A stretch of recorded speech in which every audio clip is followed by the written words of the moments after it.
Alors, je me permets juste de dire un petit mot du Centre Wallonie-Bruxelles. Comme ça, tout à l'heure, on va parler de la vitalité des manifestations, du monde éditorial, et on sera plutôt en Belgique pour justement voir tout ce qui se passe dans la partie francophone, en tout cas.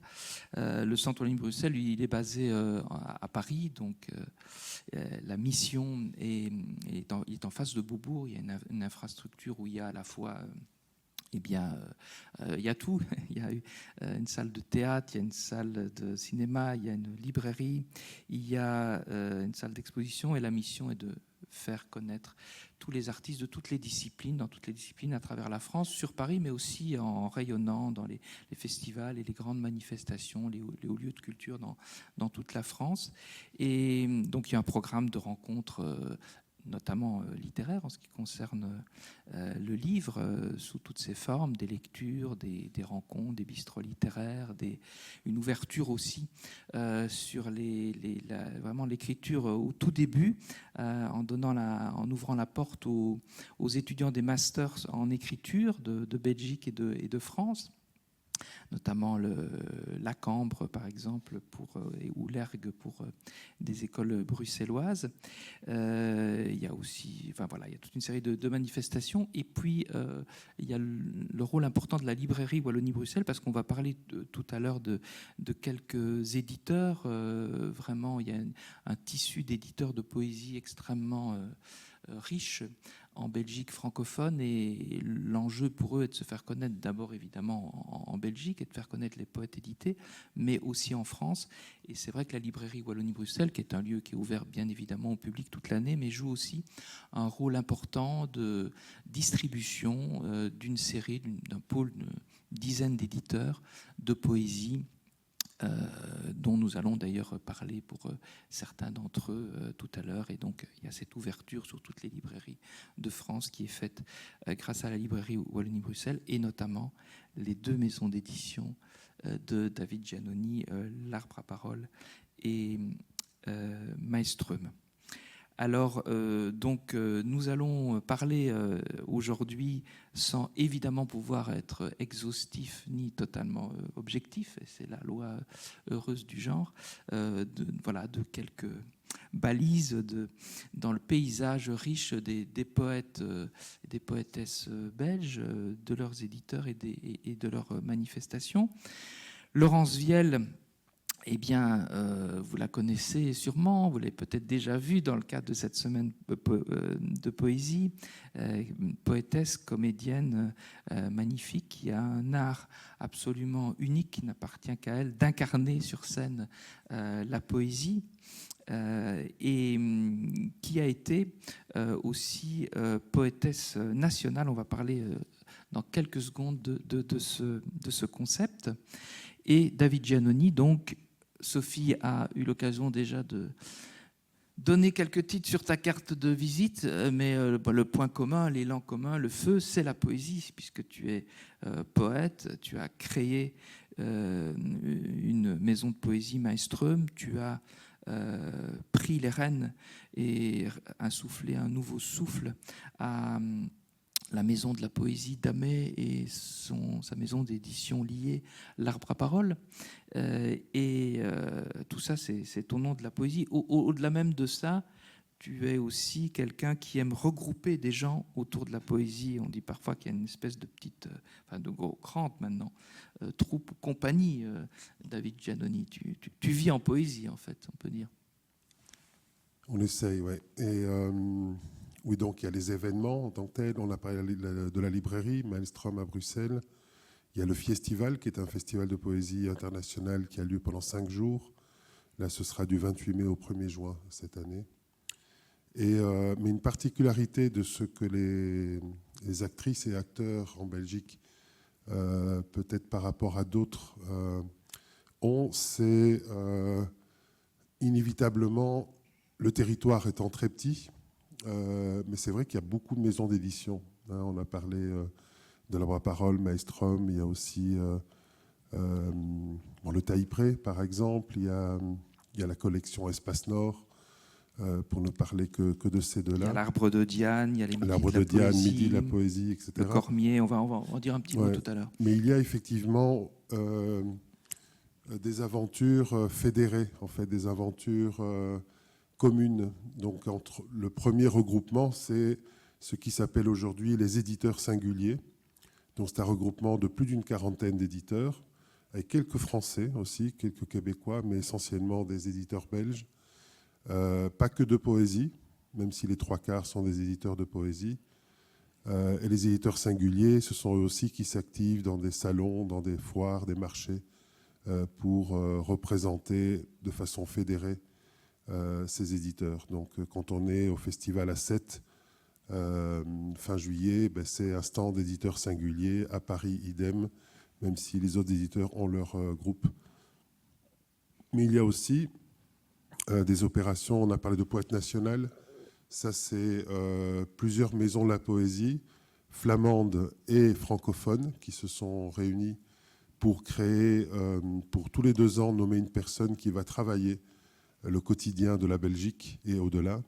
Donc là, actuellement, c'est Lisette Lombé, poétesse belge de Liège, enfin de Namur en réalité, mais qui habite Liège. Et il y a aussi quasiment les mêmes acteurs, avec d'autres en plus, se sont retrouvés pour créer le Poétique Bazar, qui en est déjà à sa 4e édition, il me semble, ou 5e, je pense, cette année. Et Poétique Bazar, c'est un marché de la poésie comme celui de Paris, mais à Bruxelles. Donc c'est le premier marché de la poésie de Bruxelles, où se retrouvent énormément d'éditeurs français d'ailleurs aussi. Voilà, ça ce sont 2 principales actions collectives. Très bien, tu as déjà planté pas mal le décor par rapport à certains lieux où la poésie se vit, on en reparlera peut-être tout à l'heure, mais je voulais justement commencer par cette notion de poète national, parce que évidemment quand on dit petite rencontre autour de la poésie belge, la poésie belge, il y a la poésie francophone, il y a la poésie de langue flamande, et puis il y a même une communauté germanophone. Alors bien sûr, depuis les années 80, la Belgique est un État fédéral, et pour le meilleur et pour le pire, et en tout cas c'est comme ça, la culture est complètement communautarisée. Donc évidemment, par exemple, la Fédération Wallonie-Bruxelles, bien sûr, porte la parole des poètes francophones, mais puisqu'on voulait quand même, en début de séance, parler un petit peu aussi de la poésie flamande, je voulais justement évoquer cette notion de poète national, parce que c'est une initiative intéressante. Depuis 2014, donc, comme David l'a dit, il y a différentes maisons d'édition des 2 communautés principales du pays qui se sont réunies pour élire tous les 2 ans un poète national. Et donc, ça a commencé en 2014 par Charles Ducal, puis il y a eu Laurence Vielle, il y a eu Elsmoor, il y a eu Karl Norak, il y a eu Mustapha Kor, et il y a eu maintenant, effectivement, Lisette Lombé. Chaque fois, une alternance entre flamand et francophone. Et alors, ce qui est original, c'est que ce poète national, il est mandaté pour écrire au moins 12 poèmes sur les 2 ans, donc au moins 6 par an, et qui doivent avoir un lien avec l'actualité internationale ou l'actualité nationale. Et c'est donc une manière pour le poète de donner une autre vision, finalement, de ce qui nous arrive tous comme information par les médias, par les journaux, par la sphère politique ou autre. C'est un autre regard, c'est une autre parole, c'est une autre écriture. Est-ce que puisque tu as eu cet honneur d'être poétesse nationale, tu peux nous parler un petit peu de cette initiative, ouais. Laurence ? D'abord, je voulais voir parce que je me dis qu'on parle de choses qui nous paraissent naturelles et faciles, mais quand vous entendez le Centre Wallonie-Bruxelles International, c'est bizarre pour vous, non ? Enfin, c'est ça, hein. Et donc, en fait, petite leçon géopolitique, je sais pas quoi. Donc, la Belgique est divisée actuellement en 3 régions. Donc, elle existe depuis 1830. C'est un pays très jeune. Actuellement, il y a 3 régions. Il y a une région, il y a Bruxelles, qui est une région à part entière, la région bruxelloise au milieu, qui est francophone et néerlandophone. Il y a la région wallonne, qui comprend les grosses villes comme Liège, Namur, Tournai, Mons, Charleroi. Et puis, il y a la région flamande, qui comprend les grosses villes que sont Anvers, Gand, Bruges, voilà, où on parle donc néerlandais. Les querelles linguistiques ont été très puissantes chez nous dans les années 50, puisque Leuven, qui était la ville universitaire de tous les francophones et néerlandophones a éclaté. Et donc, on a dû créer une nouvelle ville qui est Louvain-la-Neuve. Donc, Leuven, Louvain-la-Neuve. C'est tellement absurde que la bibliothèque, qui était la plus grande bibliothèque d'Europe que Erasme avait fondée, les livres ont été scindés en deux parties. La partie néerlandophone, à Leuven, a gardé les années paires, et la partie francophone, à Louvain-la-Neuve, a pris les années impaires. Donc, c'est un conflit qui est à l'image de la Belgique, oui, complètement. Et donc, d'où, en fait, cette agence Wallonie-Bruxelles Internationale qui s'occupe donc des Wallons, donc les poètes, parce que la Wallonie, c'est la région wallonne, parle français. Vous vous occupez des Belges francophones de Bruxelles. Et voilà, c'est une agence qui ne s'occupe que de la moitié de la Belgique. Ah ouais, voilà. Donc c'est intéressant. Hein, ouais. Donc c'est très spécifique. Mais donc ce projet, et là je rebondis sur le projet Poète National, ces querelles linguistiques sont tellement puissantes chez nous, hein, c'est hyper puissant, hein, que donc moi, qui étais à l'école, qui ai dû apprendre le néerlandais depuis que j'ai 6 ans, mais j'ai appris, je crois, alors que ma mère est néerlandophone, elle est anversoise, mais mon père est suisse. Bref, du coup, en fait, ils n'ont jamais parlé flamand à la maison, ils ont parlé français. Et moi, j'ai appris le néerlandais à l'école, et à l'époque, c'était pas bien vu de parler néerlandais quand moi j'étais petite, parce que le néerlandais était un peu comme une sous-langue, hein, à l'époque. Hein. Et donc, j'ai appris quelques phrases en 12 ans de néerlandais à l'école, presque rien. Et donc, la poésie flamande, mais moi, je la connaissais pas du tout, la poésie néerlandophone. Et les néerlandophones connaissaient pas du tout la poésie francophone, alors qu'on est un tout petit pays. Donc est né ce projet Poète National où les maisons de poésie néerlandophones et francophones se sont mises ensemble en se disant c'est plus possible. On va créer un projet qui fait que s'il y a un poète néerlandophone, il va être traduit systématiquement en français et il va organiser des événements. Alors ça a pris une ampleur incroyable parce que maintenant ça existe depuis 12 ans, 11-12 ans. Et maintenant vraiment on fait des événements, mais c'est incroyable. Et David a très fort porté ça. On fait des événements où on a autant de poésie francophone que néerlandophone. On ne comprend pas toujours tout, mais c'est devenu un espèce d'ensemble et parfois c'est traduit, parfois pas. Et puis moi, j'essaye de parler néerlandais. Toi, on essaye de parler... Enfin, il y a quelque chose qui communique tout à fait autrement.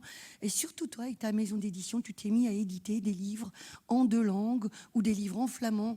Il y a une circulation incroyable qui a commencé à se faire. Et le paysage poétique en 12 ans, entre ça... et le slam a été totalement bouleversé, je dirais. Parce que tu as été aussi porteur de tout ce qui est slam. On a fait avec l'Arbre à Parole 2 livres qui ne sont pas là ici, mais c'est des livres qui s'appellent Belgium Bordelio, qui donnent un peu une idée de ce que c'est dans le bordelio belge. Ça, c'est Antoine Bout qui avait suggéré l'expression Belgium Bordelio. Antoine Bout, qui est un poète contemporain, voilà, performeur, militant. Et prof de religion. Comme quoi. Et tout à fait bilingue, par contre. Il est même traducteur de poètes néerlandophones. Et donc, voilà, ce sont 2 grosses anthologies. Cherchez-les sur le web ou demandez-les en librairie parce qu'ils sont chez notre distributeur. Belgium Bordelio, c'est en 2 volumes et dans l'un, il y a une 30aine de poètes, la moitié à chaque fois néerlandophone et la moitié francophone. Est-ce qu'elles ont bien circulé des 2 côtés du pays ? Oui, parce que c'était une coédition avec le Poésie Centrum de Gand. On l'a même présenté à Paris, ce qui n'était pas donné aussi, de le présenter à Paris pour une anthologie bilingue. Et puis, il y a tous ces livres. Là, c'est l'ancienne mouture de la couverture, mais vous le retrouvez avec une nouvelle mouture. Vous voyez les oiseaux que fait... Ceux qui étaient là hier ont vu les petits oiseaux que dessine Laurence chaque jour. Donc la nouvelle version, c'est avec un oiseau de Laurence. C'est Domo de Poesia. Et donc tous les 2 ans, effectivement, avec le Poésie Centrum, on édite le livre du poète ou de la poétesse nationale au final de son mandat. Oui, voilà. Alors, Laurence va vous lire en lien avec cela. Voilà, dans mon petit parcours. Donc, j'ai fait ce livre-là avec Yann Duchesne, qui est aux éditions de Maelstrom de David, un petit bookleg. C'est Laatste Train. On a pris Laatste Train. On a pris ensemble les derniers trains. Et donc, pendant 7 jours. Et on écrivait chaque fois un poème là où on arrivait, où on dormait. Puis on reprenait un dernier train. Parfois, on prenait plusieurs derniers trains par jour. Ça marchait parfois.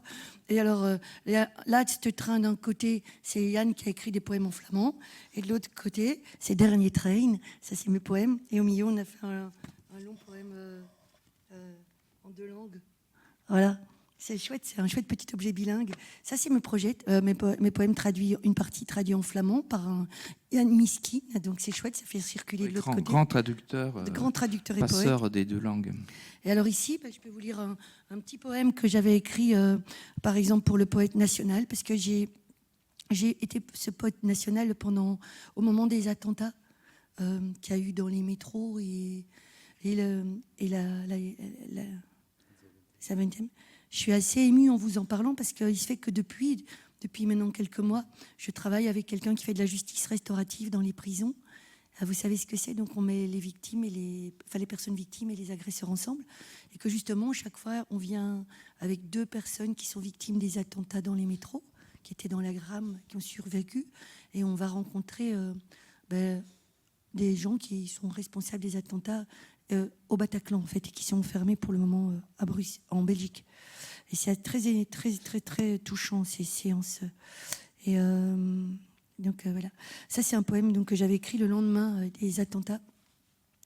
C'était Je suis cible, tu es cible, nous sommes cible, cible pour balles fanatiques qui se glissent dans nos plis, fracasse ta carcasse, fracasse ta carcasse. Je suis, tu es, tu es, tu es, tu es, tu es potentiel fracassé. Je suis, tu es, tu es, tu es, tu es cible, cible. La haine ronge nos êtres dans les rues de Bruxelles. Un pigeon frôle le visage d'un homme. Nous nous sourions. Nos yeux se disent que nous sommes cible, oui. Nous sommes cible, oui, cible, cible d'amour. Danseurs de nos peaux, cible. Tous nos possibles. Ma ville au cœur fêlé. Nos peaux, cible. Dans tes rues dansent aujourd'hui, demain, sensibles tous nos possibles. Et alors, il y a une petite traduction en flamand. Ik ben doelwit, je ben doelwit. Wij zijn doelwitten, doelwitten voor een fanatieke kogel die in onze plooien geldt. Donc ça, c'est chaque fois traduit. Et puis, il y a un CD où c'est mis en musique avec Vincent Granger, qui était là hier soir, à le poème que je dis en français, là, plutôt. Voilà, donc c'est un objet qui est vraiment super important pour moi, que David a publié après, où il y a les poèmes que j'écris pour les journaux, mais aussi d'autres poèmes que j'écris cette année-là et qui ont à voir pour moi avec cette année de... Parce qu'on a aussi fait un projet qui était Centre poétique de la Belgique, où on essayait de trouver où était le centre poétique de la Belgique. Moi, du côté de la Flandre, et la poétesse flamande qui allait me succéder, Els Moors, du côté wallon, voilà. Et on cherchait le centre poétique de la Belgique. C'était une belle question. Voilà. Voilà pour ces liens qui, vous voyez, existent encore et même parfois se retissent entre les communautés. Et la communauté germanique aussi, d'ailleurs, est associée, puisqu'il y a une traduction dans les 3 langues chaque fois pour poète national. Et c'est Lisette Lombé, qui est actuellement poétesse nationale, qui incarne une des figures qui est très présente dans la poésie belge contemporaine. Elle vient du slam. Et c'est vrai qu'il y a avec elle, avec Marie Dara, avec Joël Sambi, avec Dominique Massot, enfin il y a toute pas une école, pas du tout d'ailleurs, mais un groupement de poètes qui pratiquent le slam, ce qui est à la fois une démarche poétique évidemment, mais qui est aussi une démarche militante, puisque la démarche est de faire accéder finalement à la poésie, à la scène poétique, à la fois comme lecteur, mais aussi comme acteur, tout le monde. Alors David, peut-être dans ton micro, parce que sinon... Ça a été super important parce que tu as été le premier à publier, justement à donner de l'édition il y a maintenant 10 ans. Ça a d'abord commencé avec le festival. Donc, ton festival, oui, cite-le pour... Et donc, voilà, parce qu'on a été ceux qui ne le connaîtraient pas à créer, lors du festival Maelstrom, de créer des scènes ouvertes, chose qui commençait à se pratiquer dans le slam. Donc là, on parle de 2007 pour le tout début du festival, parce qu'on en sera à la 19e édition cette année. Et ensuite, on a voulu, comme nous, on apportait des musiciens, notre aspiration, c'était aussi le mouvement des beatniks américains, donc où il y avait un mélange entre musique et poésie, comme vous avez vu hier avec Laurence et Vincent. Et on a amené cet élargissement au slam qui n'allait pas avec la musique au départ. Et donc, avec Dominique Masson, on a créé des slam jam pour justement casser un peu les codes. Et les slameurs et slameuses qui n'étaient pas publiés du tout ont commencé à se sentir à l'aise avec l'objet qu'a montré Laurence, qui sont ces petits livrets, les booklegs qui ont 20 ans aujourd'hui. Ce sont des petits livrets à 3 €. Et oui, on parle de Joy Akayaga, de Younes Mernissi, de Lami Terrien, de Dominique Masson même, et ensuite Marie Dara, Lisette et compagnie, qui se sont sentis à l'aise dans ce format-là, en disant voilà, ça on peut accepter. Et c'est des gens qui sont arrivés à l'édition via ce canal-là, en fait. Parce qu'avant, c'est des personnes qui ne voulaient pas publier parce qu'elles restaient dans l'oralité, dans le texte mouvant, changeant. Et on leur disait, ben voilà, le booklet peut tout à fait être modifié. Le numéro 0, Cuore Destillato, a eu 3 versions imprimées différentes parce que c'était lié à un spectacle qui changeait au fur et à mesure. Donc voilà, c'était la logique de ces bouclets. C'est un peu comme le livret de théâtre ou d'opéra, donc ça suit le spectacle vivant. Alors, puisque, effectivement, on brosse un petit peu le paysage, mais on ne peut pas effectivement parler de tout, mais je pense que c'est toujours intéressant de faire petite mise en perspective, entre guillemets, historique ou temporelle, pour savoir comment les choses adviennent. Et s'il y a cette veine, en fait, effectivement, slam, elle s'inscrit dans ce qui est assez habituel, et depuis un certain temps, dans le foisonnement de la poésie belge, c'est-à-dire ce rapport à l'oralité, cette poésie qui à la fois s'écrit, mais qui aussi se dit. Laurence en est vraiment évidemment un exemple, et les slameurs en sont un aussi.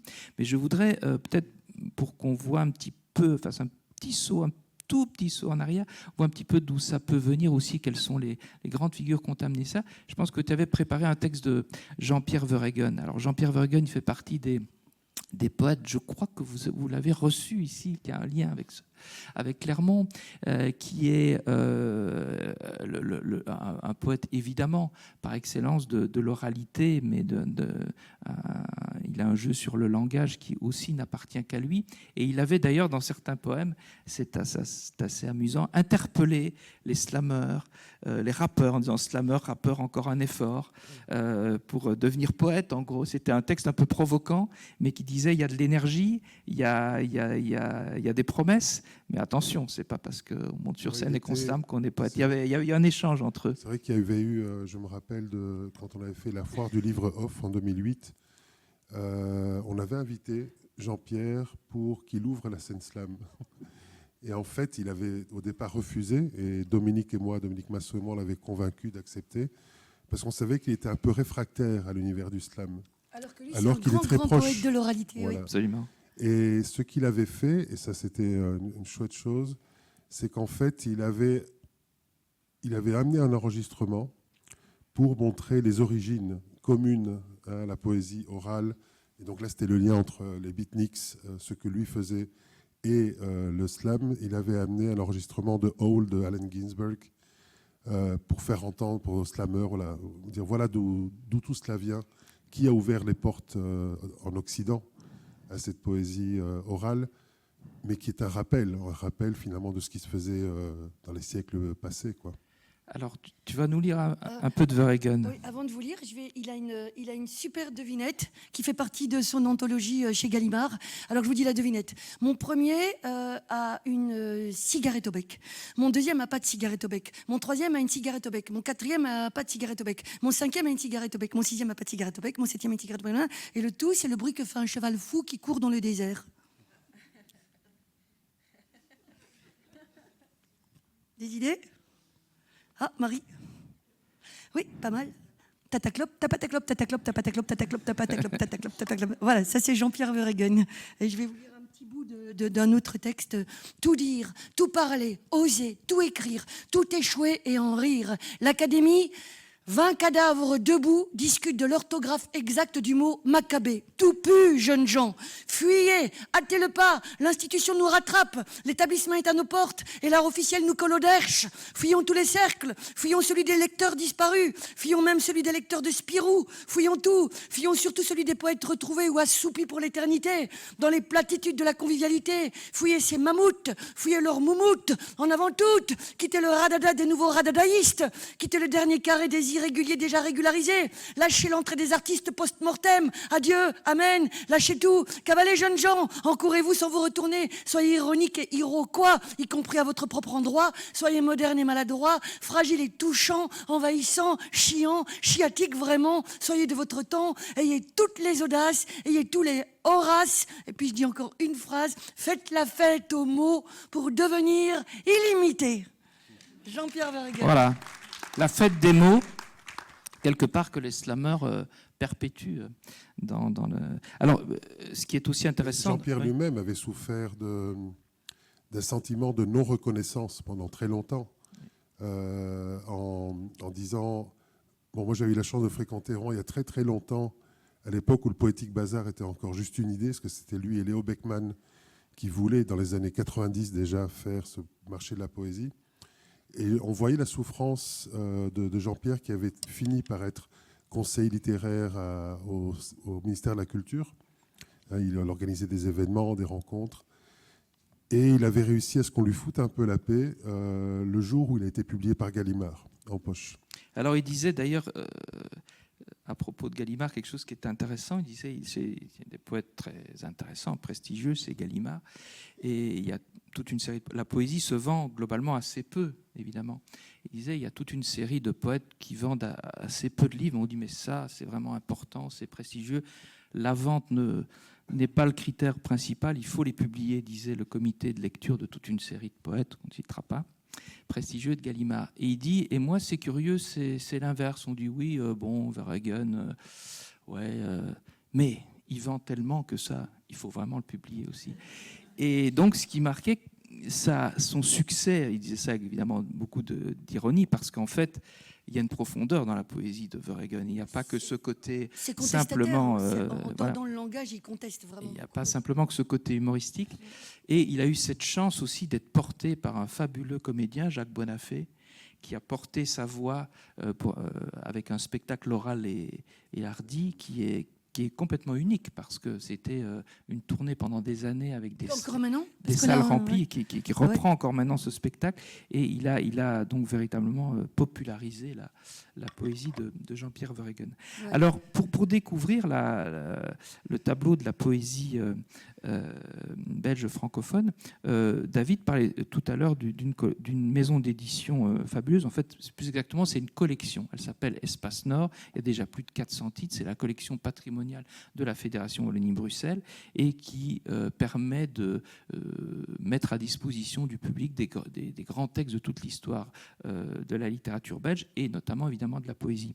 Et il y a 2 anthologies assez récentes qui sont parues, enfin une plus ancienne de Colette Nice-Mazur et Christian Liebens, Piqué des vers, avec 300 coups de cœur poétiques, et puis une poésie de 20 ans, c'est une anthologie assez récente, qui est parue grâce à Gérald Purnel il y a 1 ou 2 ans, toujours dans cette collection Espace Nord, qui est publiée aux éditions Impression Nouvelle.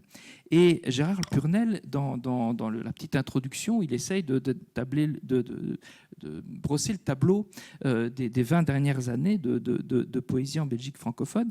Et ce qui est frappant, c'est qu'il dit que c'est un petit peu, depuis même d'ailleurs la fin des années 80, la fin des avant-gardes, la fin des mouvements, et que les grandes voix des poètes belges, parmi lesquels il distingue d'ailleurs les femmes, il y a toutes ces dernières années une grande émergence de poètes féminines, dont, par exemple, Laurence est évidemment une des grandes représentantes. Ce qui se distingue, c'est la singularité de ces poètes. Entre la voix de Jean-Pierre Verhaegen, d'Eugène Saviskaya, par exemple, il n'y a pas du tout de point commun, si ce n'est que ces 2 grands poètes et qu'ils ont suivi vraiment leur chemin. Alors, avant de commencer à parler de quelques poètes, et notamment, évidemment, des poètes qui sont invités ici à Clermont, j'avais envie de lire juste quelques court texte de poètes un peu tutélaires, dont certains d'ailleurs sont disparus tout récemment. Werner Lambercy. Alors Werner Lambercy, il est justement aussi un lien entre, enfin un vrai Belge, et un lien entre toutes les communautés, puisqu'il est né à Anvers en 1941, il est mort il y a quelques années à Paris, il est arrivé à Paris, il y a vécu de nombreuses années, au début des années 80, et il a choisi, alors autant pour des raisons esthétiques, poétiques que militantes, d'écrire en français. Militante parce qu'il a une histoire assez incroyable. Son père était engagé auprès des SS et sa mère était juive, donc c'est quelque chose d'absolument incroyable, et il a eu cette enfance et cette jeunesse très très particulière qui fait que le français pour lui était vraiment à la fois la langue de la poésie, mais aussi effectivement, comme pour Verhaegen et comme pour d'autres, celle d'un engagement en tout cas. Le chant s'était tu, ou quelque chose dans le chant, on ne sait pas, quelque chose qui n'avait plus sa place et faisait du silence une paupière sur une absence d'œil. C'était sans importance pour le commerce ou les rapports de force, c'était sans importance. Dites-vous bien qu'on pouvait s'en passer. La parole sans miracle avait encore de beaux jours, sauf chez quelques-uns peut-être, pour qui les mots restaient insupportablement vides et l'âme, la partie la plus fine du corps, comme un drapeau qu'on avait oublié au balcon. Une pensée est sur la mienne, comme le ciel sur un lac. Ma pensée est dans une autre, comme un lac, dans la main des montagnes. Voilà, ça c'est Werner Lambercy. Et j'avais envie de vous lire aussi, dans les grandes figures quelque part, à ne pas oublier, Guy Goffet, qui aussi nous a quittés il y a très peu de temps, aussi publié aux éditions Gallimard, et qui a joué un rôle, c'est important de penser à lui, parce qu'il a joué un rôle comme Werner Lambercy, d'ailleurs, qui travaillait au Centre Wallonie-Bruxelles pendant des années. Il a joué un rôle, Guy Goffet, de promotion des auteurs belges. Il a introduit énormément de poètes, essentiellement, mais des romanciers aussi, aux éditions Gallimard, qu'il a aidé à faire publier. Caroline Lamarche, Geneviève Damas, Christine Guinard, récemment. Et voilà, Guy Goffet. Je me disais aussi, vivre est autre chose, que cet oubli du temps qui passe et des ravages de l'amour et de l'usure, ce que nous faisons du matin à la nuit, fendre la mer, fendre le ciel, la terre, tour à tour oiseaux, poissons, taupes enfin, jouant à brasser l'air, l'eau, les fruits, la poussière, agissant comme, brûlant pour, marchant vers, récoltant quoi? Le ver dans la pomme, le vent dans les blés, puisque tout retombe toujours, puisque tout recommence, et rien n'est jamais pareil à ce qui fut, ni pire ni meilleur, qui ne cesse de répéter « vivre est autre chose ». J'adore ce poème. Et il y a comme ça ce poème de Guy Goffet qui se poursuit. C'est une magnifique anthologie. Hein. Très très belle anthologie. Je ne sais pas si elle est à vendre ici, mais elle est magnifique. De Colette Nice-Mazur. Et un dernier poème de quelqu'un qui, lui, est encore bien vivant et avec nous, de William Cliff, qui est aussi évidemment une figure tutélaire, aussi publié d'ailleurs entre autres chez Gallimard, mais pas seulement, qui est, alors c'est intéressant quand même de penser à lui, parce que la poésie belge contemporaine, comme la poésie francophone tout court, elle a explosé dans ses formes, et il y a même de la prose poétique, il y a de la prose fragmentaire, il y a toute une série de choses, mais il y a aussi encore des poètes qui écrivent en vers, qui travaillent le vers. Et toute sa vie, William Cliff, depuis qu'il a commencé, eh bien, il travaille le vers et il écrit en alexandrin et d'autres métriques. Et il y a cette confrontation formidable entre un quotidien qui est parfois difficile, qui est parfois noir. Il a un regard très aigu sur la vie quotidienne, et cette forme qui, elle, est très classique et nous ramène à l'histoire de la poésie. Alors juste quelques vers pour vous emmener à Bruxelles. et vous emmener, alors ça ne nous dépaysera pas totalement, au pays de la pluie. Une pluie à Bruxelles. La pluie tombait à grosses gouttes, les enfants sortaient des écoles, et ils couraient comme en déroute, en pataugeant dans les rigoles. Ils portaient d'immenses cartables, et ils couraient et ils criaient en entendant les coups d'orage éclater sur leurs têtes maigres. C'étaient tous des enfants arabes, fabriqués en immigration, et qui offraient leur tête noire à l'eau qui tombait du plafond. Une gouttière débordait et vomissait en abondance des gerbes d'eau qui arrosaient ces têtes d'enfants en errance. Et ils criaient, tous ces enfants, d'une voix perçante et outrée, en entendant les claquements du tonnerre sur la contrée. Des parents, avec parapluie, couraient pour quérir leurs enfants, afin qu'ils ne soient par la pluie percés, mais déjà la tourmente les avait percés jusqu'aux os. On voyait alors les parents revenir entraînant les gosses et leurs cartables bien trop grands. Mais il y avait de la vie, fébrile et joyeuse, dans ces gosses qui criaient sous la pluie vivante de Bruxelles. Et moi, j'attendais sous un porche que la pluie sans cesse relave ma gorge dont la fosse atroce sans cesse accroît sa soif avare. Ouais. Voilà, ça c'est Cliff, et qui a aussi, il a chanté merveilleusement la Belgique, mais il a aussi voyagé énormément, et il a chanté les paysages et les gens avec un éclat nul pareil, en mettant tout ça dans les vers. Et moi, je voudrais, puisqu'on parle des hommes qui ont façonné la poésie belge, je voudrais vous parler d'une poétesse dont on ne parle pas assez souvent, qui est partie aussi, qui est Liliane Wouters. Il y en a qui la connaissent? Oui, je vais vous lire un de ses poèmes. « À l'enfant que je n'ai pas eu », ça s'appelle. Donc elle a pas eu d'enfant, et elle écrit ce poème pour cet enfant. À l'enfant que je n'ai pas eu, mais que d'un homme je reçus 77 fois et davantage. À l'enfant sage dont je formais le souffle et le visage, 7 fois 70 fois dans un ventre pareil au mien.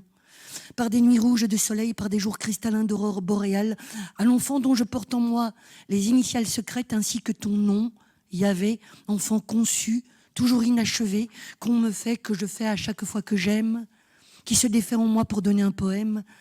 À cet enfant, je lègue devant Dieu, devant les hommes et mon chien, devant le jour vivant, je lègue tous mes biens de chair, d'esprit, de temps, toujours comptés, et d'illusoire espace. Je lègue le coin de ciel que j'ai scruté en vain, l'arpent de terre où j'usais mes semelles, les 4 murs entre quoi je me tins, les 6 cloisons qui leur seront jumelles. Puis j'avance un peu. Je lui lègue donc l'amour jeté dont j'ignorais le prix, l'amour donné à qui ne sut le rendre, l'amour offert qu'aussitôt je repris, l'amour perdu qu'on voit dehors attendre. À l'enfant que je n'ai pas eu, que pourtant j'ai de ma semence formée, dedans ma chair conçue, dont chaque étreinte parfait l'existence. À cet enfant je lègue pour le mieux, mais surtout pour le pire, ce que m'a prêté le jour. Un cerveau creux dans une tête pleine, un corps trop mou pour des os trop puissants, un sang trop vif pour une courte haleine, un cœur trop doux pour ce furieux sang. À l'enfant que je n'ai pas eu, je lègue enfin pour qu'il en tienne bien compte, pour qu'il s'en souvienne, les 15 choses que jamais je n'ai pu faire. Courber le front devant plus grand que moi, marcher sur plus petit, montrer du doigt, crier avec la foule ou bien me taire, reconnaître parmi les blancs le noir, choisir 10 justes, nommer un coupable, trouver telle attitude convenable, lire un autre que moi dans les miroirs, conjuguer l'amour à plusieurs personnes, résister à la tentation, blesser exprès, rester dans l'indécis, dire « cambronne » au lieu de « merde » qui est plus français. Il est super beau ce poème. Très très grande poétesse, hein, Ouais. Liliane Wouters. Et c'est bien de citer tous ces noms-là particulièrement parce qu'elle aussi, notamment avec la complicité d'Alain Bosquet, mais elle a eu un rôle éminent elle-même, elle a vraiment aidé à faire connaître toute une série de poètes. Et il y a des poètes vraiment très intéressants comme Serge Delève, Karl Norack, Karel Logiste, qui ont véritablement été portés au début de leur publication par Liliane Wouters, qui a réalisé avec Alain Bosquet des anthologies aussi magnifiques de poésie et aussi de poésie féminine, oui. D'ailleurs de poésie des femmes, c'est des instruments évidemment magnifiques. Alors, toujours en mettant les pas dans cette anthologie de Gérard Purnel, et il dit effectivement, il y a une singularité et dans la voix de chacun des poètes et des poétesses de la Belgique francophone contemporaine. Alors, il dit il y a bien effectivement quelques notes, quelques couleurs qu'on peut distinguer. Il y a par exemple un grand attrait qui reste très fort pour le lyrisme et pour cette poésie du lyrisme, de l'émotion, de l'expérience du quotidien ou de la contemplation. Il y a aussi, on l'a dit, le vers qui reste présent avec William Cliff. Il y a l'exploration de soi et l'attention au monde avec toujours un regard très, très critique, très aigu, assez sombre même d'ailleurs. Et il cite là aussi toute une série de poètes, mais il est difficile, alors il y a la performance orale avec, on l'a dit, Laurence, Massot et d'autres, mais il est difficile d'avoir un point commun à tous ces poètes. Et donc, de ces anthologies et de ce paysage, on va isoler quelques voix qui sont un peu les voix, qui sont tout à fait les voix que vous allez pouvoir écouter tout au long de cette semaine. Alors, je ne sais pas si c'est David ou Laurence qui veulent en parler, ou tous les deux, et lire Aurélien Dony. Aurélien Dony que tu publies, David. Qu'est-ce que tu peux nous en dire? Il vient du monde du théâtre. Là aussi, il y a cette porosité entre oralité, scène, écriture. C'est entre mercredi et samedi que vous allez découvrir Aurélien Dony et Jérémy Tolomé. Oui, moi je voudrais quand même dire un truc sur un point commun. Moi je trouve qu'en Belgique, il y a un truc très spécifique quand même, qu'on soit de Flandre ou du côté francophone. Je trouve qu'en fait, il y a énormément de réjouissance quand on se retrouve. Il y a beaucoup on écrit très différemment, mais je trouve qu'il y a beaucoup de liens qui se font entre tout le monde. Je trouve qu'en fin de compte, il y a peu de querelles entre les différents styles, les différentes écoles, les différents. Est-ce qu'il y a vraiment des écoles d'ailleurs en Belgique? Oui, il y a quand même des gens un peu plus. Non, mais identifiés comme tels. Non, qui sont moins identifiés qu'en France, justement. Je pense qu'il y a quelque chose qui circule beaucoup plus, sans doute parce que le pays est petit, on se rencontre souvent, et donc il y a une émulation, mais hyper forte, mais vraiment hyper forte. On s'écrit, on s'envoie des bouts de poèmes, on se parle, on se relie sans arrêt les uns aux autres, et ça crée vraiment une très très forte émulation que je ressens, que j'ai jamais ressentie ailleurs, alors que je suis souvent en France, et cette émulation-là, elle est vraiment précieuse. Je crois que tu pourras corroborer ce que je dis. Et je crois qu'elle s'est faite par le concret, par le réel, et donc entre autres avec le festival. Je pense que le festival a été sur 20 ans un mouvement fédérateur. Parce et les booklegs. Évidemment, c'est ce que j'allais dire après, et les booklegs, parce que tous les courants s'y retrouvent. Et donc on a toujours veillé à ce que la poésie la plus intime, la plus narrative, la plus conceptuelle, même la poésie sonore et le slam, que tout ça s'y retrouve. Et dans l'événement même du festival, toutes ces poésies s'y retrouvent. Et donc, autant il y a une attention, je sais ici, par exemple, on fait fort attention aux qualités d'écriture, au travail d'écriture, autant nous aussi, mais notre attention était aussi à donner la voix à toutes ces différentes facettes de poésie qui se disent à voix haute. Et comme elles ont plusieurs volets, plusieurs formes, donc vous entendrez, Aurélien et Jérémy sont totalement différents. Et pourtant, ils fonctionnent bien ensemble. Après, vous avez d'autres invités qui ne font pas partie. Alors, il y a quand même un point commun qui est justement cette oralité dont on parlait. Aurélien, il vient quand même du théâtre.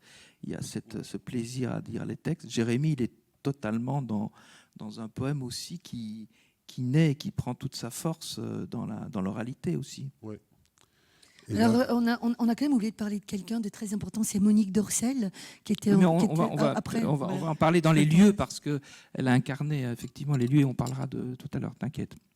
Peut-être que toi, tu peux lire un petit bout d'Aurélien, et moi un petit bout de Jérémy, qui vont venir cette semaine. Voilà. Tu veux commencer?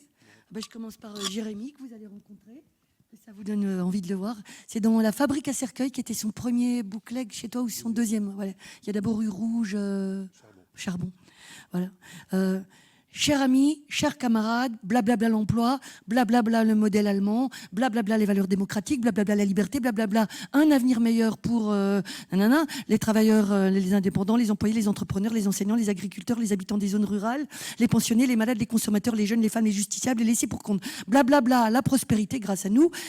et la réduction de CO2 pour 2030. Blablabla, l'émancipation, blablabla, l'ascenseur social, chers amis, chers camarades, blablabla, les impôts, blablabla, le déficit budgétaire, blablabla, le chômage, blablabla, le précompte immobilier, blablabla, les charges sociales et la réduction de CO2 pour 2035, blablabla, nos propositions sont concrètes, ce sont les meilleures, ne vous laissez pas avoir, et la réduction de CO2 pour 2040, blablabla, le service public et la réduction de CO2 pour 2045.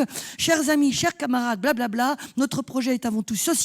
Notre projet repose sur le cœur, notre projet repose sur l'âme, notre projet repose sur l'optimisme, notre projet repose sur la confiance, notre projet est le vrai progrès, notre projet est le meilleur projet. Chers amis, chers camarades, avec nous, avec vous, demain, tout ira bien. Demain, tout ira bien. Jérémy Tholomé. Voilà. Et alors Aurélien? Alors je vais vous lire un texte que vous allez voir. Aurélien a beaucoup de difficulté à lire ce texte à voix haute en public. Donc, si ces jours-ci il hésite, parlez-lui-en. Parce que c'est un de ces textes les moins performatifs, justement, les plus intérieurs, les plus intimes. Mais on aime beaucoup ce texte, tous les deux.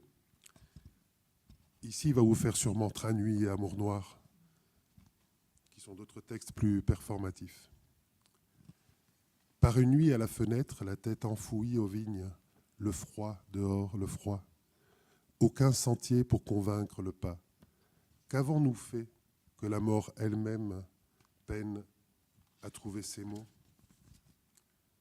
Entre les vignes et sous le ciel, les faucons prophétisent l'aridité du cœur, la sécheresse des cahiers et la roideur des doigts.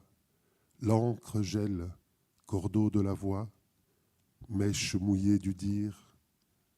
L'allemand, langue de branche, de roc, minauderie de corneille, amouraché d'un bœuf, langue de treille de bois, de racines et de givre, râle de lait, malade d'un poumon, langue ronce aux oreilles du muet, tout qui palpite en sang, ne plus savoir où donner du verbe, même en vallon. Le cœur s'épuise, tout ça bat à rebours, qui cherche à se faire langue.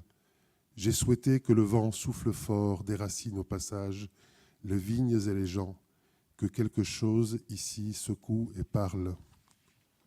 C'est Grammaire du vide. Ouais, et je peux lire un tout petit bout d'Amour Noir, peut-être. Alors, il est en train de courir les 42 km, le marathon de Rome. Et là, maintenant, il est en train de courir. Aurélien.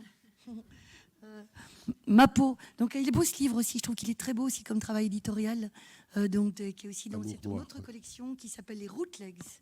Un tout petit peu plus cher que les Booklegs, mais ça reste pas cher. Et donc, je le trouve très beau ce livre.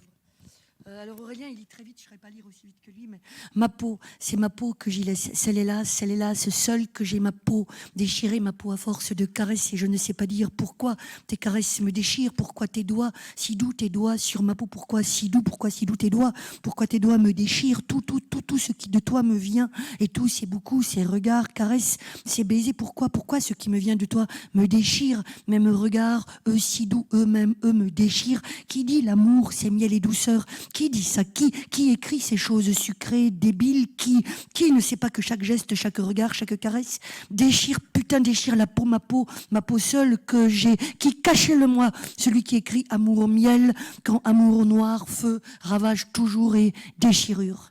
Ça, c'est Amour Noir. Très beau livre.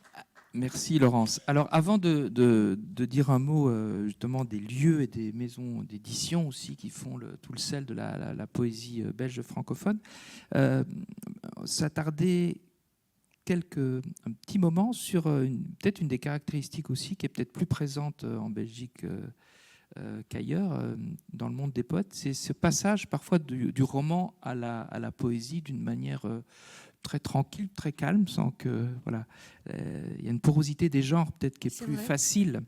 Et je voudrais citer vraiment un très très bon écrivain. Vous avez peut-être entendu parler de Célestin de Méus pour un très très bon roman, Mythologie du 12, qui est sorti il y a quelques mois et dont on a beaucoup parlé, et qui est un espèce de road movie et tout à fait saisissant. Célestin est aussi poète, et il vient d'ailleurs de la poésie. Il a notamment publié un très très beau recueil, Cavale russe. Et voilà, juste quelques mots. Vertèbre. Voilà des jours que je n'ai pas de toit ni déposé ma main sur le rebord d'aucune fenêtre. De temps à autre, c'est vrai, tu peuples l'intérieur de mes 5 sens.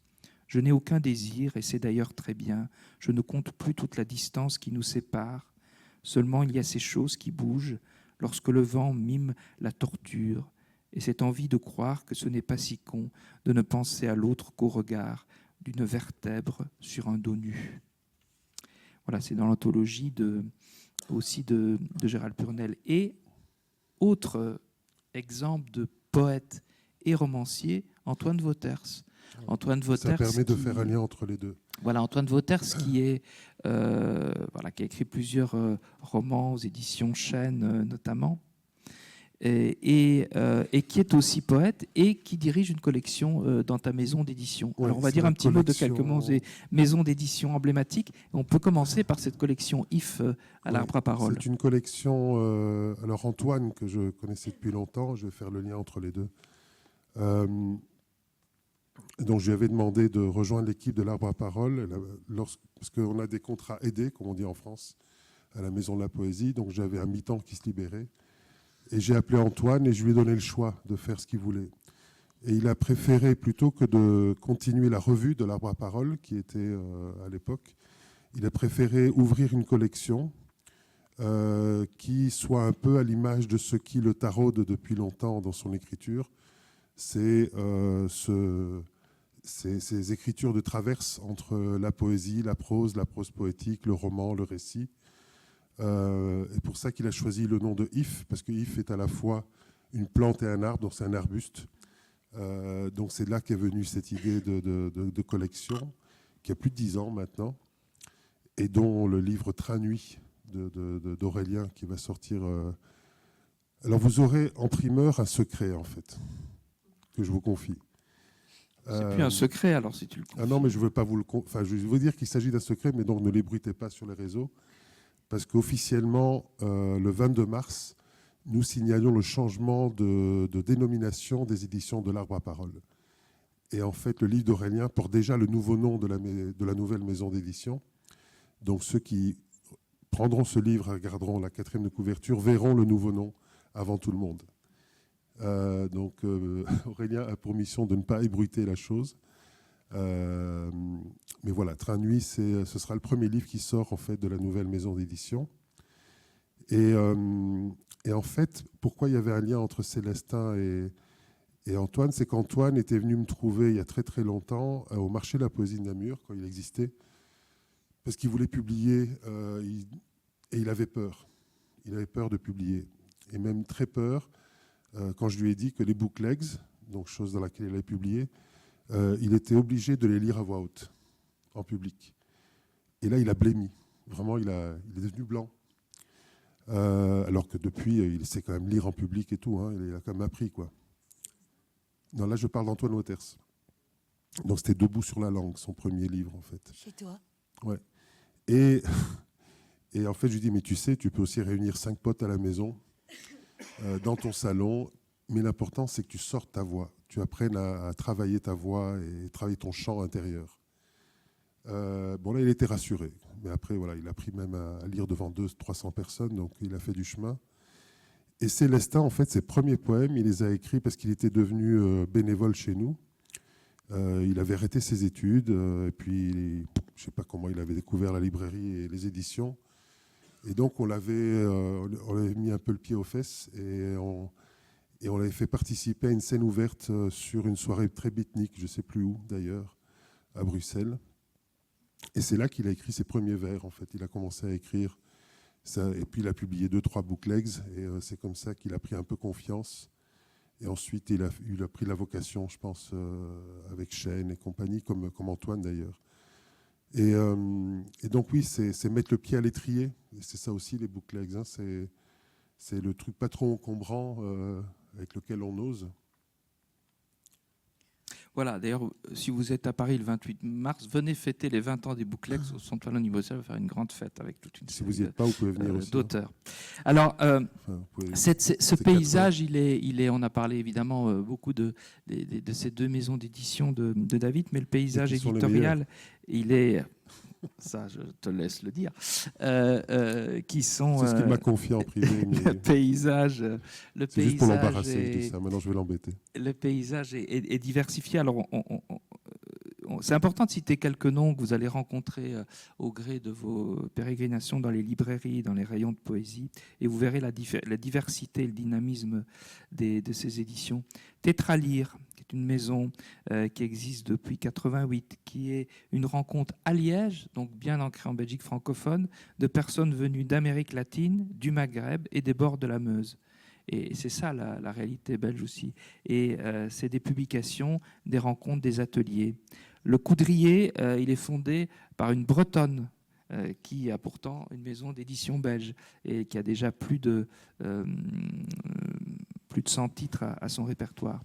Le Chape polaire, qui est aussi dédié à la jeune poésie contemporaine.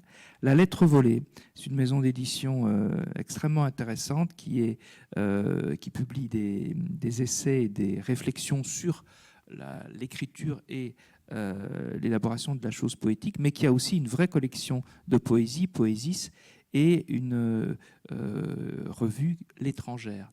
Et puis Pierre-Yves Soucy, qui s'occupe de ces collections, a aussi la maison d'édition Le Cormier, dans laquelle on retrouve justement peut-être des poètes qui sont peut-être moins dans l'oralité, qui sont plus dans l'écriture classique, voire même parfois la réflexion un peu métaphysique, ou une veine qui est un peu différente de celle dont on a plus parlé. L'Arbre de Diane, très très belle maison d'édition de Mélanie Godin, et là aussi il y a des originalités, des couleurs particulières. Il y a par exemple une collection qui s'appelle La Tortue de Zénon. Et ça, dans cette collection, c'est l'occasion de confronter le monde des sciences et de la littérature. Il y a à chaque fois un savant, un scientifique et un poète ou un écrivain qui confrontent leurs regards. Autre collection, Les Deux Sœurs, qui fait émerger les voix des communautés de genre minorisées et qui sont publiées dans cette collection. Et Soleil du Nord, pour les poètes d'Europe du Nord, notamment pour quelques collections. Mélanie Godin a aussi comme maison d'édition Les Midis de la Poésie. Et c'est là l'occasion de parler justement un peu de Monique Dorcel, parce que les Midis de la Poésie existent depuis 1949. C'est un lieu qui, en Belgique francophone, met la poésie à portée de tous, notamment dans les écoles, en créant de multiples rencontres. Les Midis de la Poésie, c'est pas Monique qui les a inventés.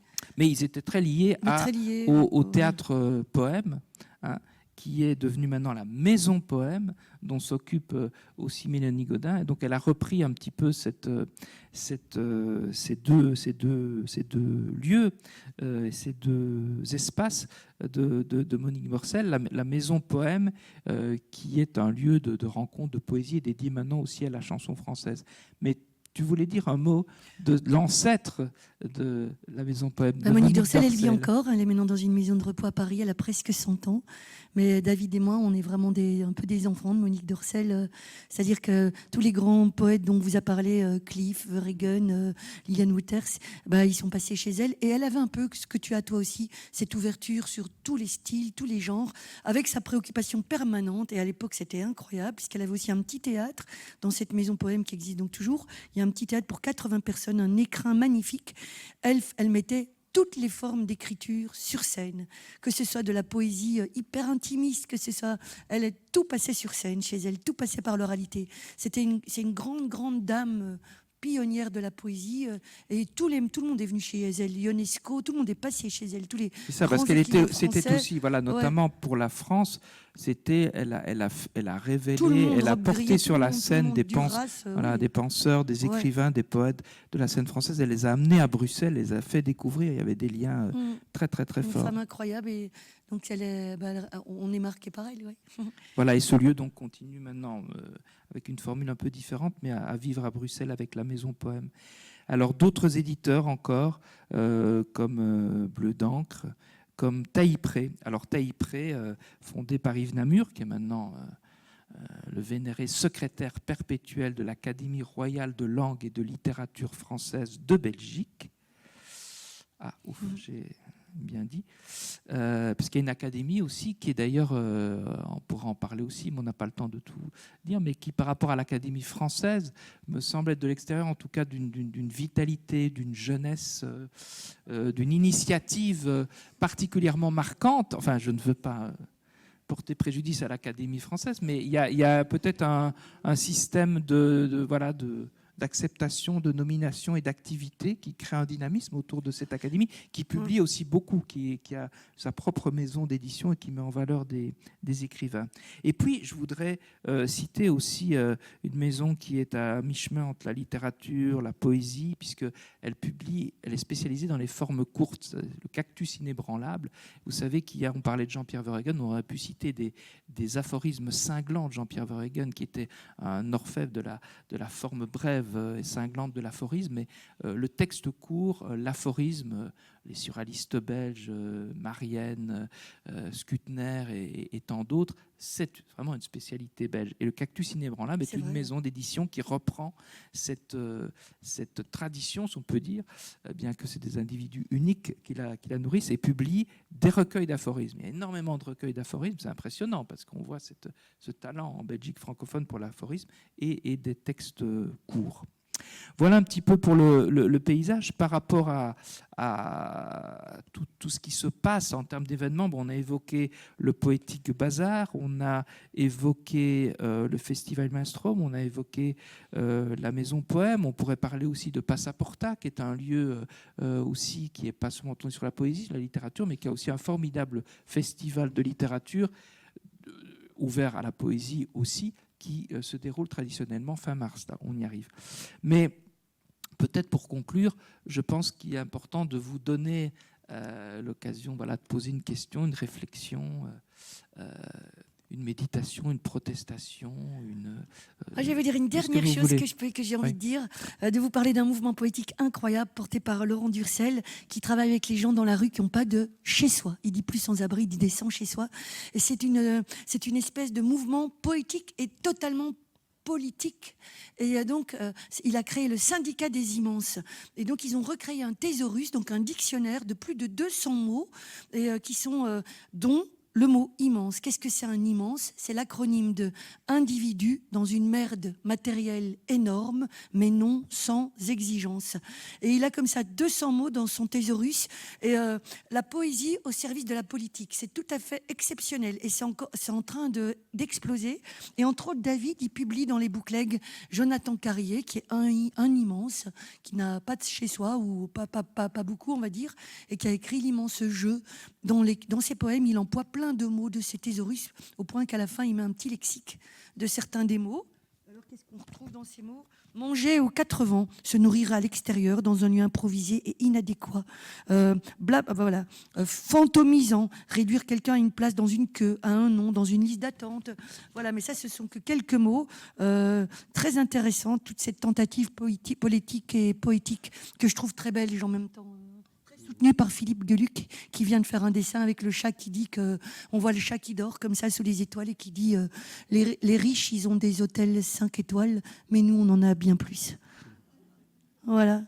C'est ça. Et alors, il y a un mot d'ailleurs dans le thésaurus, s'étoiler. Ça veut dire dormir à la belle étoile. Voilà. Ouais. Est-ce qu'il y a des interventions, des questions? Oui.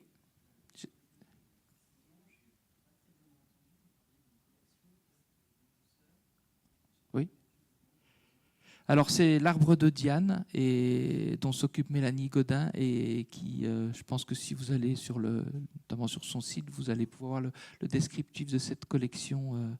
Oui, et pour rebondir sur votre question, c'est Mélanie Godin, dans la façon dont elle a repris ce théâtre-poème fondé par Monique Dorcel, elle donne justement beaucoup maintenant, énormément la place à toutes les paroles des individus fragilisés dans la société, et surtout LGBTQI++. Ça, c'est vraiment devenu son axe Oui, chose qu'on retrouve aussi on parlait de Lisette Lombé, dans le slam. dans le travail de Lisette Lombé, dans 2 anthologies qui s'appellent On ne s'excuse de rien, El Slam. donc c'est le collectif El Slam qui porte ce travail-là. Et qui porte beaucoup ces questions-là aussi, Ouais. et ces ça, c'est édité chez problématiques-là. Maelstrom. Ouais. Oui, chez toi, oui. Magnifique anthologie, El Il y Slam. en a 2. Est-ce qu'il y a une autre demande? Oui. Au pif. Non, tu vas pas discréditer cette admirable démarche. Non, cette année, on a fait un conseil quand même. Voilà, il y a eu un conseil. Ce sont les anciens poètes nationaux, les maisons de la poésie qui se réunissent, et donc les néerlandophones suggèrent une liste de personnes de Flandre et inversement. En tout cas, il y a une alternance, ça c'est une Ah oui, ça, règle de toute établie façon, de Il y a une communauté. tentative d'essayer d'avoir une poétesse ou poète germanophone, mais c'est pas encore pour cette fois. Presque, on l'a frôlé. Ouais. Donc ça viendra Alors On en avait trouvé une super, mais elle est malheureusement domiciliée pour le moment en Allemagne. Ouais, voilà. Moi, Ça j'ai marchait plus. une petite question pour toi, Laurence, parce que récemment, on discutait avec Lisette Lombé dans une séance publique justement sur notamment cette poésie nationale et les poètes nationaux, et elle expliquait, ça m'avait un peu effectivement surpris, et enfin, je n'y avais jamais vraiment pensé, que lorsqu'elle écrivait en tant que poète nationale, elle estimait qu'elle n'avait pas à écrire exactement dans le même état d'esprit que lorsqu'elle écrivait ses propres textes, et qu'elle s'estimait porteur d'une parole, et notamment quand elle abordait l'actualité, eh bien, elle faisait attention. Alors, c'est pas qu'elle se censurait ou s'auto-censurait. Néanmoins, il faut préciser quand même que les poèmes qui sont écrits, ils sont proposés aux journaux. Il n'y a pas d'acceptation automatique. Il y a un engagement en publier une série dans la presse avec certains organes de presse, mais ils peuvent choisir quand même éditorialement. Et donc, elle était dans cette démarche de dire, j'incarne un peu quelque part, je suis pas toute seule, c'est un regard particulier. Et je voulais savoir si toi, quand tu étais poétesse nationale, tu avais ce même type de réflexion, ou tu faisais pas cette différence. C'est un peu différent parce qu'on est porteur de quelque chose d'autre, mais moi j'en ai profité pour vraiment taper sur l'extrême droite, beaucoup. Et ne s'interdit pas non plus voilà, d'aborder les je sujets trouve que c'est graves, vraiment hein. le moment de prendre avec notre regard poétique, de prendre l'actualité belge et de pouvoir de rentrer un peu dedans avec la poésie. Et ce que je fais peut-être moins d'habitude, et ça a été un moment peut-être plus lié justement à un regard aussi politique, quoi, dans la poésie. Ça a été très intéressant pour moi. Pas que, hein, parce qu'on a été exploré ailleurs. On pouvait se rattacher à des événements aussi, à des choses, mais en tout cas, Est-ce oui. que les sources d'inspiration étaient Oui, c'est différent. différentes, bien que toi, tu t'inspires toujours quelque part à la fois de l'actualité du quotidien. Oui, mais là, vraiment, je l'ai fait à fond, oui. C'était bien pour ça. On a eu Karl Lorac qui n'a pas eu la période la plus facile parce qu'il y avait la période des confinements. Oui, important Le d'en premier parler. confinement, avec entre autres une action qu'il a lancée et pour laquelle il a embarqué plein de poètes. Ça s'appelait Fleurs de funérailles, en invitant des poètes à écrire des textes pour accompagner des funérailles, parce que les gens ne pouvaient plus être présents lors de funérailles des personnes décédées pendant l'époque Covid, comme on dit. D'ailleurs, plein de poètes ont écrit Verhaegen et tout ça. Et donc, il y a sur le site de Poète National, il y a Fleurs de funérailles où on peut lire des dizaines de poètes écrits par les poètes pour les cérémonies. Et parfois, on était même contactés directement par des familles qui nous racontaient l'histoire de leurs défunts. Et comme ils ne pouvaient pas faire de cérémonie, ils demandaient qu'on écrive un poème. On a été plusieurs à le faire. Donc, il y avait des poèmes génériques et puis des poèmes plus spécifiques à des familles, oui. Les fleurs de funérailles. Madame.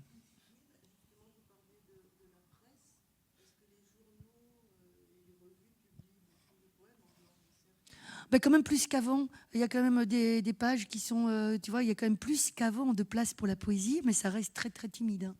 Mais là, il vient d'avoir une double page sur l'anthologie Segers, où il y avait des poètes belges dedans, et il y a eu quand même 2 pages sur ça dans un journal. Il y a quand même sur le festival, tu as chaque fois quand même voilà. Mais ça va mieux qu'avant quand même, David, non? Mais on doit quand même beaucoup se débrouiller par soi-même et via les réseaux et compagnie. Mais il y a plus. Alors, on n'a pas beaucoup parlé des revues, mais il y a aussi, alors c'est un peu particulier, mais il y a une vitalité de revues de poésie. Par exemple, Boustro, qui est une revue portée par un poète, Pascal Leclerc, qui est un excellent poète basé à Liège, et c'est aussi à la fois une revue, mais il a un atelier d'imprimerie dont il s'occupe. Les revues il y a une vitalité aussi au niveau des revues comme au niveau des maisons d'édition pour porter la parole poétique. Mais je ne sais pas si c'est comme chez vous. Il y a eu un grand changement ces 15 dernières années. La poésie était timide, les gens venaient quand même peu écouter de la poésie. Et maintenant, le festival, ça remplit les salles quand même, hein. Donc ça c'est quand même beaucoup. Alors, et en Flandre, il faut le dire, il y a toujours eu une vitalité en Flandre énorme de la poésie. Moi, j'ai toujours été du côté de la Flandre, il y a même déjà très longtemps. Et je vous assure, vous avez 300 personnes devant vous pour écouter de la poésie. C'est quand même comme dans le monde incroyable, hein. anglo-saxon d'ailleurs. Ouais, Il y a une histoire qui est est différente de la poésie sur scène et de la littérature sur scène Et d'ailleurs. c'est en train d'arriver en Belgique francophone, ça, je trouve, de plus en plus. Qu'est-ce que t'en penses, David? Oui, petit à petit, oui. Ça bouge. David hein. est prudent, il aime bien. Non, c'est-à-dire que nous, ça va. Comme disait, le festival remplit les salles. Mais quand on se déplace, à Namur, Liège, ça reste encore compliqué. Ouais, ça bouge. Ouais, de réunir. Alors, les scènes slam, c'est autre chose, oui. Ouais. Mais ça, c'est un entourage, c'est la dynamique du micro ouvert, de la scène ouverte qui amène des gens qui viennent lire des textes. Et voilà. Et le Poétique Bazar, c'est en septembre. C'est la 3e semaine, le 3e week-end, tout le 4e de septembre chaque année. Poétique avec un K. Qui se passera toujours à Hall Scarbeck. d'Escarbeck. Au Poétique, il se passe plein de choses tout le temps. Et au festival aussi. C'est un salon toute la journée avec des performances. rencontres, y compris le soir, mais aussi pendant la journée. Et le festival, à part le mercredi soir qui se passe à la Maison Poème, le jeudi, vendredi, samedi, c'est toute la journée. Et la soirée et la nuit même du samedi. Oui, il y a une nuit complète en fait. Oui, il y a une nuit complète en fait. Oui, il y a une nuit complète en fait. Oui, il y a une nuit complète en fait.